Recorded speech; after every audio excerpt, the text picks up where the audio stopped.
Hello everyone, welcome to the course on Fundamental of Electronics Engineering. This is lecture 5 and in this lecture we will see some OPAMP specifications. So the OPAMP specifications which include the output, the offset voltage due to various input voltages, offset voltage due to the currents. Later on we will see these currents are bias current and input offset current.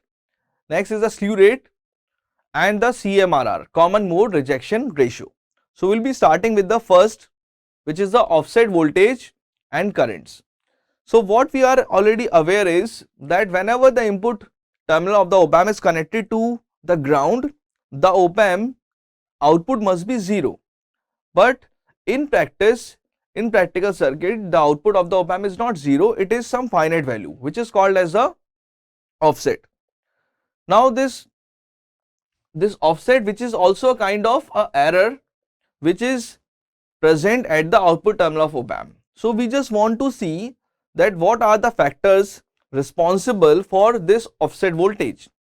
So first of all, we'll be seeing the output offset voltage due to input offset voltage, and after that we'll see the output offset voltage due to input offset current.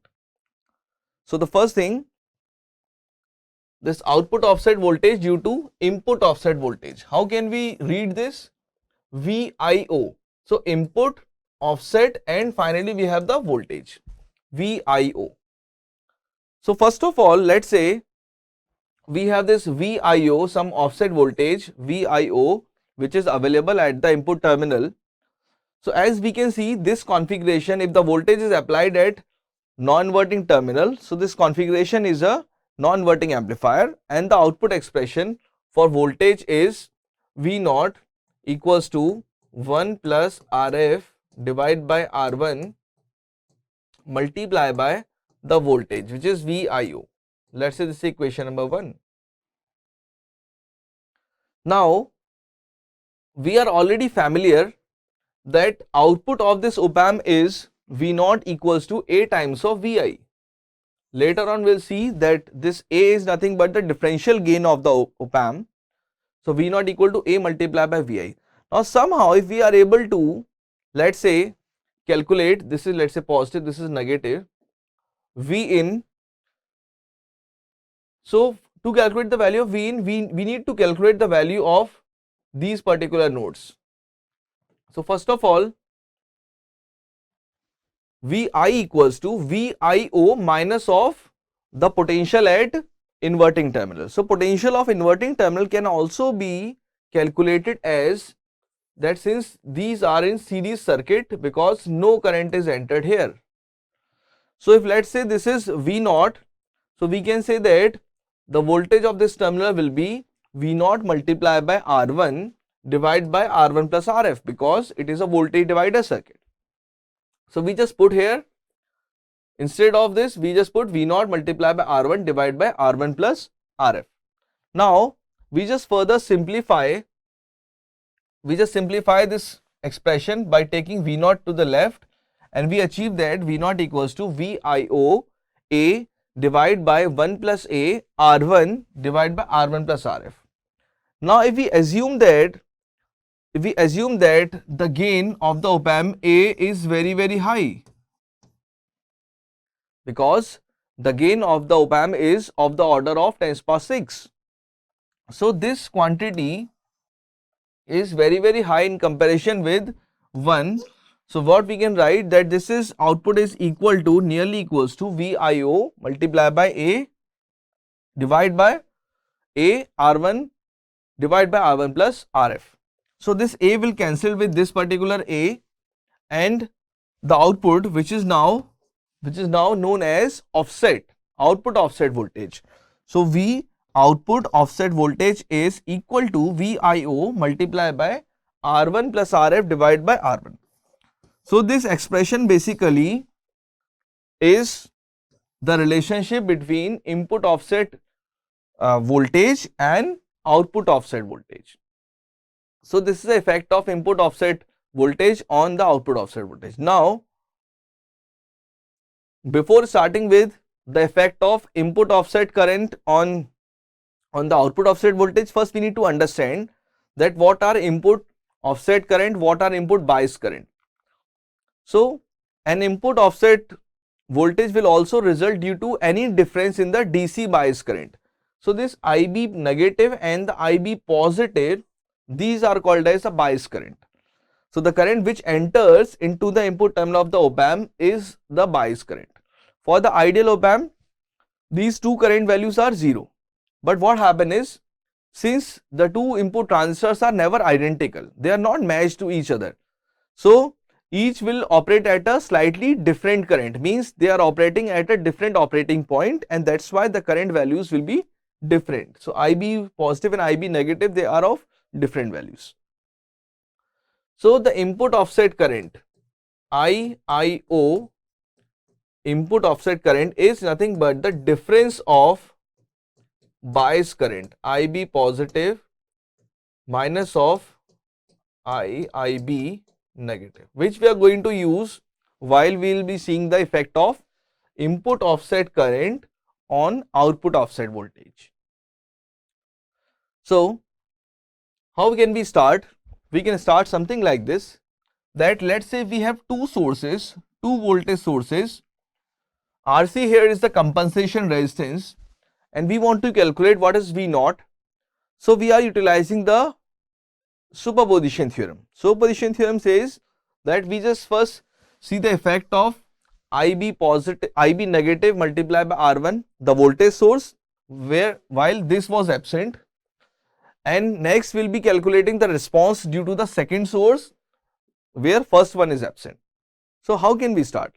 Let's see. When this is applied and this is grounded, this is 0. So this whole circuit is nothing but an inverting amplifier, and the gain of the inverting amplifier can be written as minus of RF divided by R1 multiplied by the voltage, which is IIB negative multiplied by R1. Let's say this is equation number 1. Now IIB positive multiplied by RC, this voltage is applied and this voltage is 0. So the whole circuit is nothing but a non-inverting amplifier. So the result for non-inverting is 1 plus RF by R1 multiplied by V in. So 1 plus RF by R1 multiplied by IIB positive multiplied by RC. This is equation number 2. So the overall response of the circuit can be due to both the inputs, let's say the negative IIB and the positive IIB. So we can write down like this. Now we are already aware that input offset current is the difference of input bias current, which is IIB positive minus of IIB negative. Now by setting some parameters value like using RC equal to R1, what we can say, that this RC will going to cancel with this R1 is going to cancel with this particular RC, and we are having R1 plus RF. Now by setting further that if R1 value, RF value is very high in comparison with R1, while implementing this op-amp, we are also aware that RF is generally of the order of 100 kilo ohms, whereas R1 is of the order of, let's say, 10 kilo ohms. So this 100 kilo ohm, which is a huge value in comparison with R1, so we just ignore the value of R1 here. So this is nothing but RF multiplied by IIB positive. And finally, instead of this, we can write IIO multiplied by RF. That means we have calculated the offset voltage, which is V output offset due to input offset current. So the overall offset, what we can say, that it's an addition. It's an addition of the offset due to input offset voltage, and it's an offset due to input offset current. Now after this, we are having a very important parameter which is called as slew rate. So slew rate, it's the ability of the op-amp to handle the various type of signals, or we can say that the slew rate provides a parameter specifying the maximum rate of change of output voltage when driven by a large input step signal. Now what happens is, if someone tries to drive this particular op-amp beyond this particular rate, which is dV naught by dt, so we can say that the output is not going to change that fast. Output will not be able to change fast. There will be clipping or distortion at the output. So this is the maximum rate, which is dV naught by dt, and the unit of the slew rate is volt per microsecond. Means this delta t time is as small as possible, and we'll see later on while we are comparing the properties of ideal and practical op-amp. We'll see that ideally this delta t should be as small as possible, which is 0. So something by 0, the slew rate is infinite. So we'll see later on that for ideal op-amp the slew rate is infinite. So we are talking about that it's a maximum rate. So depending upon this particular rate, we just want to derive that what is the maximum signal frequency which is allowed. So let's say we have an expression for output voltage, or let's say we have provided a sinusoidal signal as the input to the op-amp. So output is also a sinusoidal one. So let's say V naught equal to A sin 2 pi ft. So the maximum rate here we can say dV naught by dt is a differentiation of this, which is A 2 pi f. Instead of sine we are writing cos 2 pi ft, and the magnitude dV naught by dt, the maximum value is nothing but 2 pi af. Here we have written the maximum voltage rate of the change can also be calculated as 2 pi af volt per second. Here I have written volt per second. Later on we'll see that the unit will be changed to volt per microsecond. Now to prevent this distortion, if we want to avoid distortion or the clipping at the output, we just said that this rate 2 pi af should be less than or the marginal case is equal to slew rate. So 2 pi af is less than or equal to slew rate, then we are getting frequency f equals to slew rate is less than or equal to slew rate divided by 2 pi a, where the unit is hertz. If you want to convert into radian per second, the unit will be the frequency is termed as omega. It is written as omega. So what is the maximum frequency here which is allowed? We can write down this f max will be equal to slew rate divided by 2 pi a, where a is the maximum amplitude, maximum amplitude of the output. Now we are going to utilize how we can use this particular expression. So here we can see that for the signal and the circuit of this particular figure, determine the maximum frequency that may be used, and op-amp slew rate is given, which is 0.5 volt per microsecond. Let me tell you, this is the slew rate for IC 741. Now the frequency is given for the input signal. It is a sinusoidal signal of 0.02 volt, and the omega is given 300 multiplied by 10 to the power 3 radian per second. It's in radian per second. So we need to check whether there is a clipping or distortion at the output or not. So first of all we need to calculate the output. So output is minus of RF divided by R1 multiplied by V in. So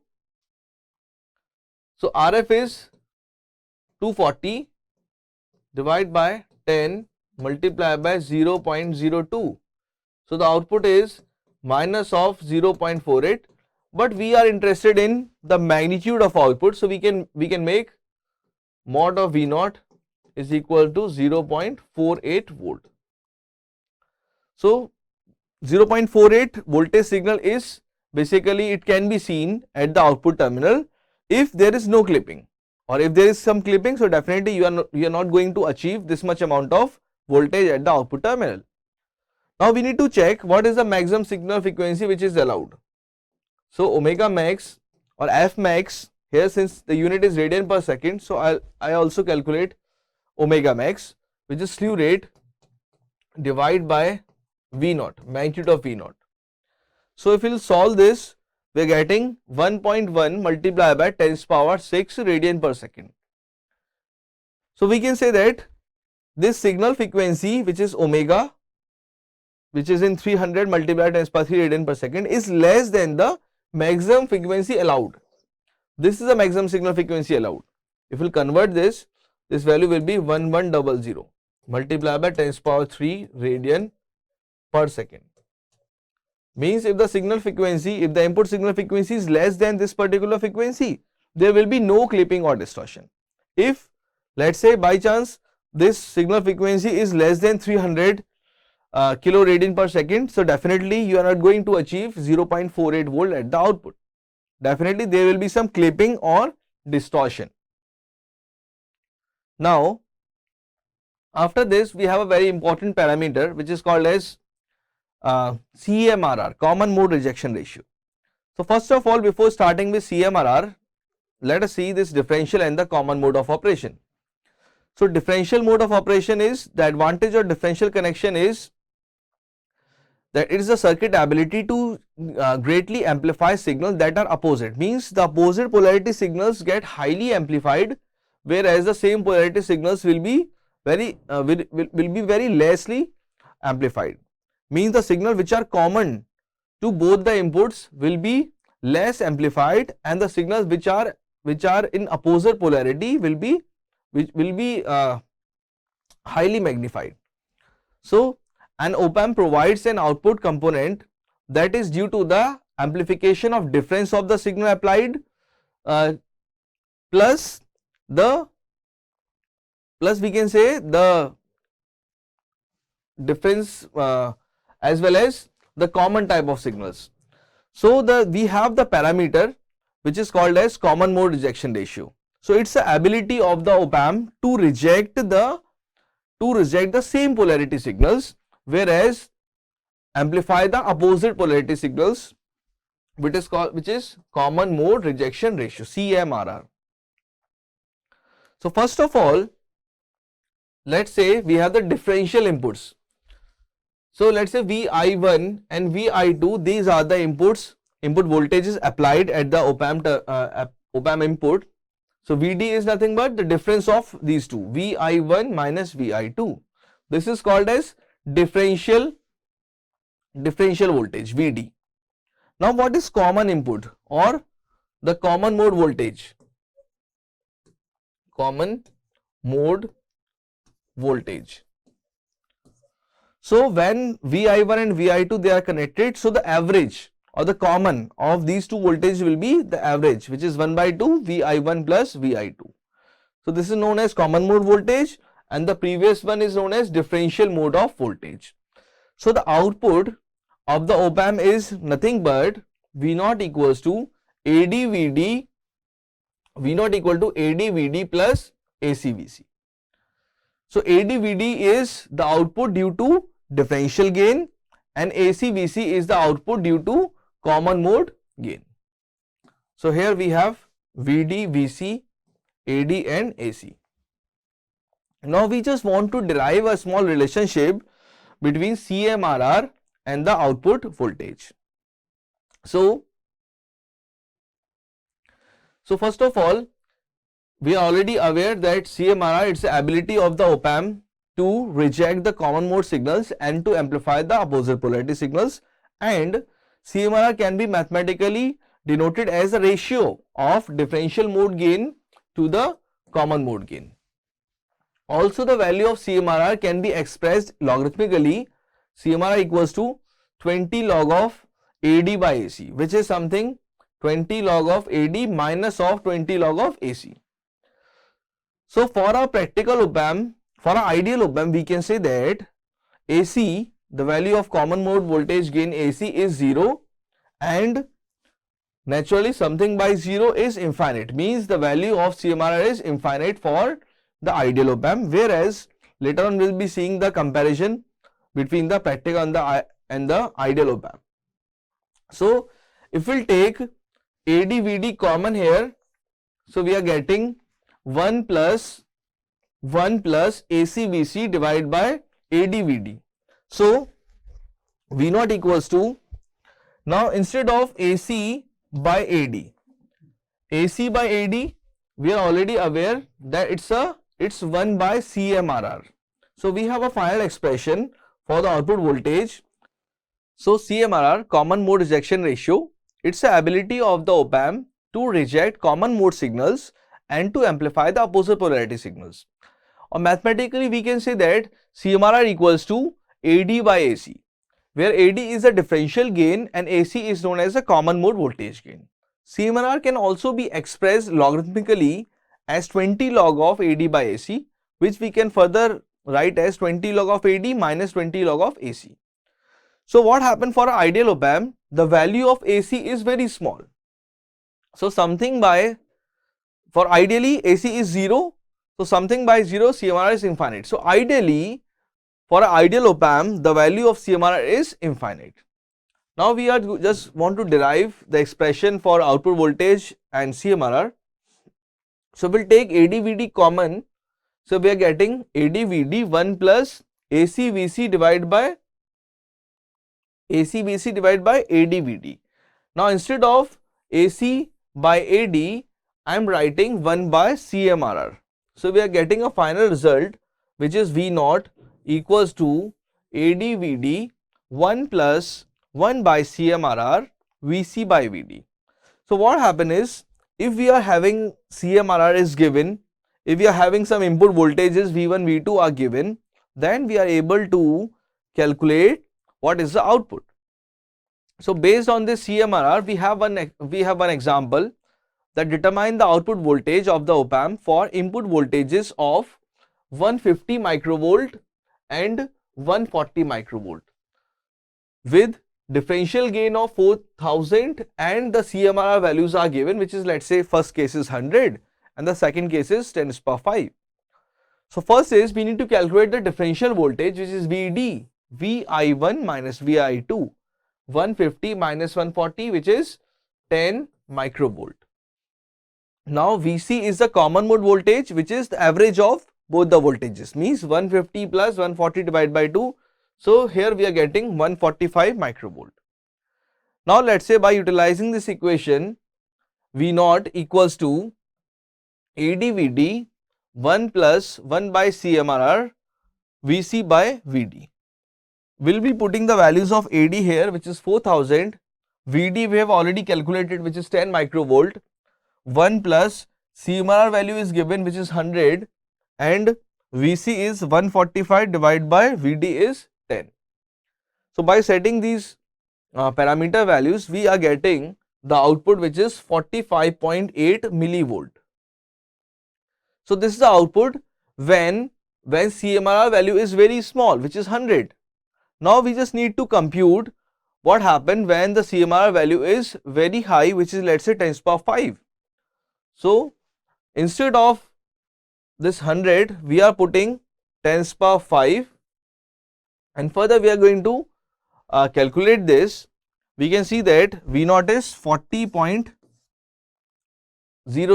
millivolt, means the output of the OPAMP is based on, it is depending upon only ADVD, because AD is 4000, VD is, let's say, we have calculated 10 microvolt, so it is nothing but 40 millivolt. So we can say that when the CMRR value is very high, the output is nothing but V naught equals to ADVD. But if, let's say, CMRR value is small, the output is due to both type of gains, which is ADVD plus ACVC. Now we just need to compare the properties of ideal and the practical OPAMP. So ideal OPAMP, it is having an infinite gain, its offset voltage is V output offset is 0, it is having the infinite bandwidth. Also OPAMP is a very high gain differential amplifier. High gain means voltage is infinite. Also input impedance is very high and output impedance is very low, means Zin is infinite and Zout is as low as possible, which is 0. But practically what happened? These possible values, these are not possible. due to the imperfections in the manufacturing of practical op-amp. So, if we are talking about the practical op-amp, which is IC 741, so we can see that the voltage gain, we can say that the input impedance of the op-amp is of the order of mega ohms. Here we have infinite. Here the output impedance is of the order of 100. Here we have output impedance is 0. The bandwidth of the op-amp is also a very small value, and also the op-amp specifications, what we have talked about, that input offset voltage, output offset voltage, these values are also non-zero. Op-amp has a non-zero offset voltages. So we can observe, we can see the data sheet of this IC 741 and we can clearly see that what are the values of the output offset voltage. Now further, the applications of op-amp, as we have seen several applications which includes the inverting amplifier, non-inverting amplifier, differentiator, integrator. Apart from this, we have some other examples of some applications of op-amp like voltage follower. Next, current to voltage converters. We can have filters also. We have the passive filters with the help of RLC, and we can have the active filters also with the help of operational amplifier. Wide variety of filters, voltage comparators we have already seen. Also we can use op-amp as an oscillator under the positive feedback configuration.